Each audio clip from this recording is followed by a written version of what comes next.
নাটোরের বাগাতিপাড়া উপজেলার বাজিতপুর সরকারি প্রাথমিক বিদ্যালয়ের সহকারী শিক্ষিকা ফরিদা ইয়াসমিনের বিরুদ্ধে শিক্ষার্থীদের সঙ্গে অসদাচরণ ও অশালীন ভাষা ব্যবহারে অভিযোগ তুলে তার বদলির দাবিতে মানববন্ধন অনুষ্ঠিত হয়েছে।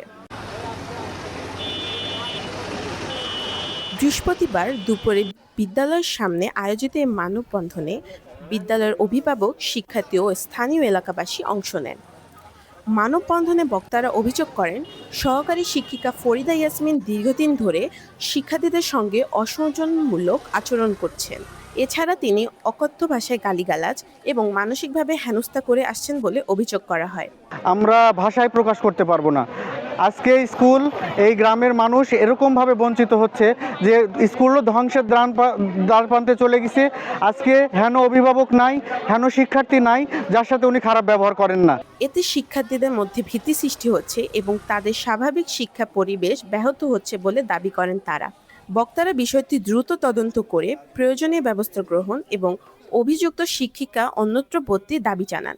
যারা স্কুল আমরা প্রতিষ্ঠিত করেছি, আমরা দাতা সদস্য যারাই আছে এই গ্রামের, তাদের কিন্তু সে অবমাননা করে। কেউ কিছু বলতে গেলে তার সঙ্গে খারাপ আচরণ করে। এগুলা একজন শিক্ষকের কাছে চায় না, আমরা চাই না। আমরা এলাকাবাসী, আমরা এই প্রতিষ্ঠানের দাতা সদস্য, আমরা এই গ্রামবাসী চাই এই স্কুল থেকে যদি ফরিদা ম্যাডামের অপসারণ হয়, তাকে যদি ট্রান্সফার করে দেয়। এ বিষয়ে সহকারী শিক্ষিকা ফরিদা ইয়াসমিনের বক্তব্য জানতে একাধিকবার ফোনে যোগাযোগ করা হলেও তিনি ফোন রিসিভ করেননি। উপজেলা শিক্ষা কর্মকর্তা আলী আশরাফ জানান, সংশ্লিষ্ট সহকারী শিক্ষিকার বিরুদ্ধে একটি লিখিত অভিযোগ পাওয়া গেছে। অভিযোগটি তদন্ত করে প্রয়োজনীয় ব্যবস্থা নেওয়া হবে।